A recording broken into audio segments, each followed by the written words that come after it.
Hello, my chemistry students of chemistry all over the world, and teachers and colleagues, friends, wherever you are watching this video.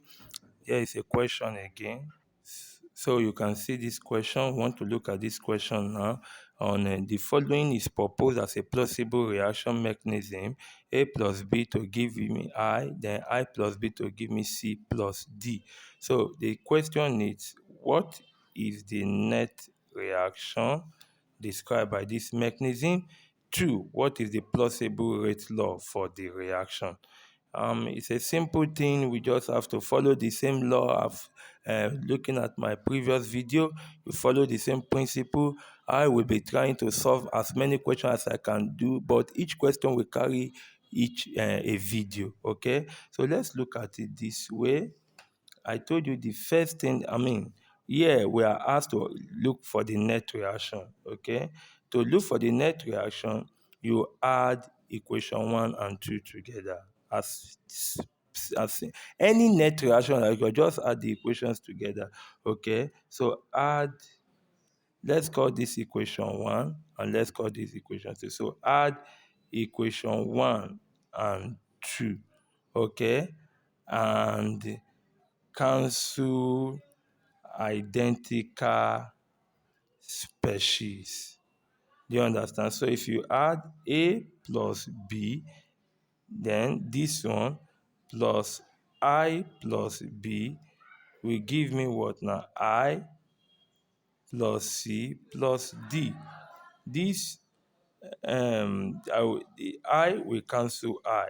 Then I will be left with A plus 2B to give me what? C plus D. This is my net reaction described by the mechanism. That is just the answer.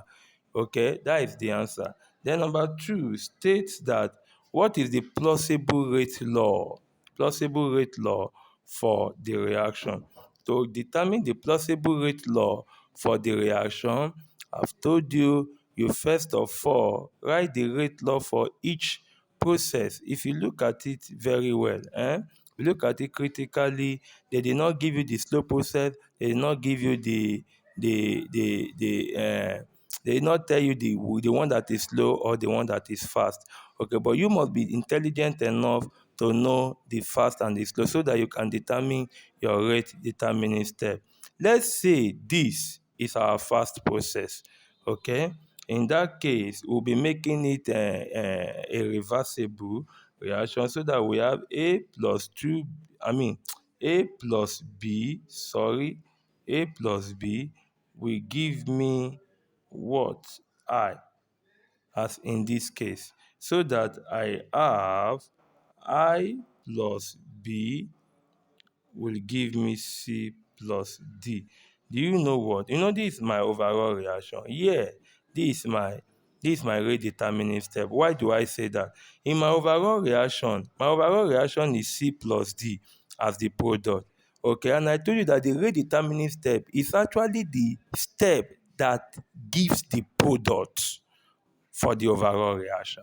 So yeah, if this is one of the mechanism, one of the elementary steps, it is the one that gives the overall reaction. Therefore, this will be my rate determining step. Do you understand? Please, do you actually understand what I'm saying? This will be my rate determining step. Please try and get this thing.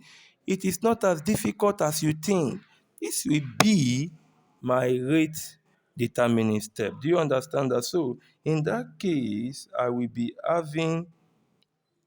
So, my rate determining step, let me just note it here. Rate determining step is what?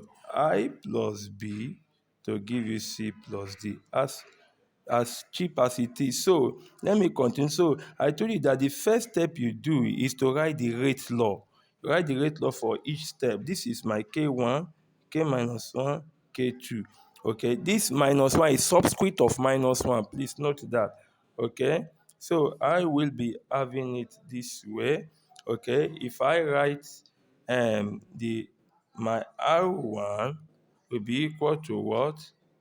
K1 concentration of A then concentration of B. Do you understand? So let me call this is my equation 1, equation 2. Let me call this equation 3. Then the next thing is that I will write the rate law for all of them. For the reverse reaction, I'll be having K minus 1, okay, concentration of I. Okay, then for the last one, which is my R2, I will be having what now? K concentration of I, then concentration of B. You see, this is my equation 4, equation 5.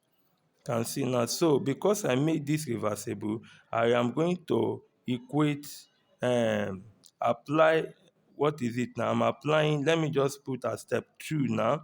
I'm applying my, what is now? What am I saying? I'm applying steady state. Yes, as I have explained in my past video, you apply your steady state, and in that steady state, it means you shall be equating R1 to this. That means you are going to say R1 equal to R minus 1, applying steady state.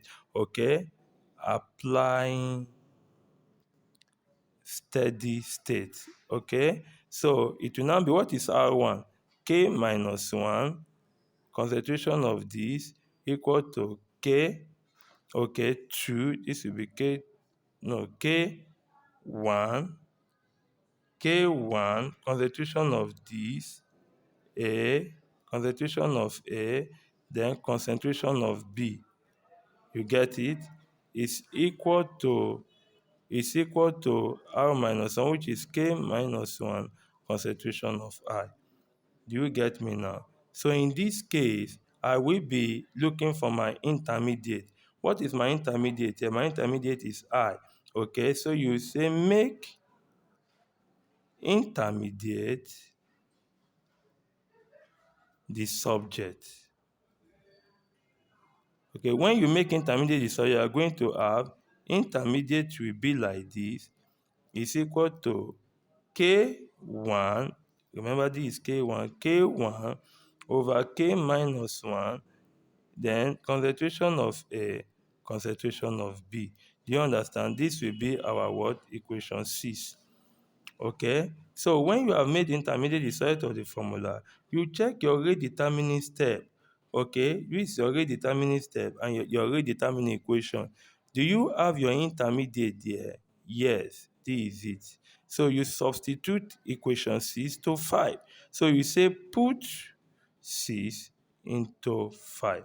Okay, when you do that, you shall be having R2 is equal to K, okay, 2, K2, then K1 over K minus 1. Remember, I'm substituting this. I will be having what now? This A, B, then another B. I hope you get it.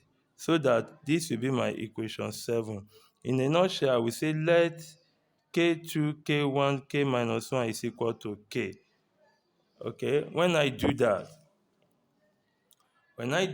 I will be having this. That means my R2 will equal to also be R. So I am going to have R is equal to K, then concentration of A, concentration of B, okay, another concentration of B, which means that R is equal to rate constant, concentration of A, then concentration of what? B square.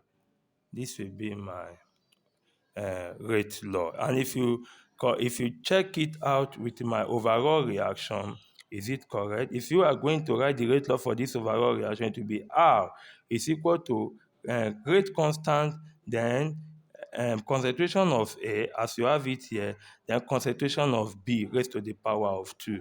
You can see that it's as simple as that. So if you understand and you like my video and share to others, my name is Akpeji Honesty, your chemistry tutor.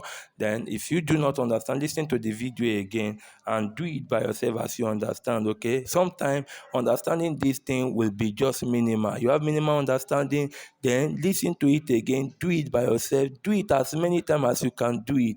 and with that you grab the understanding. Thank you for watching my video. Subscribe to my YouTube channel and send to your beloved ones. Thank you.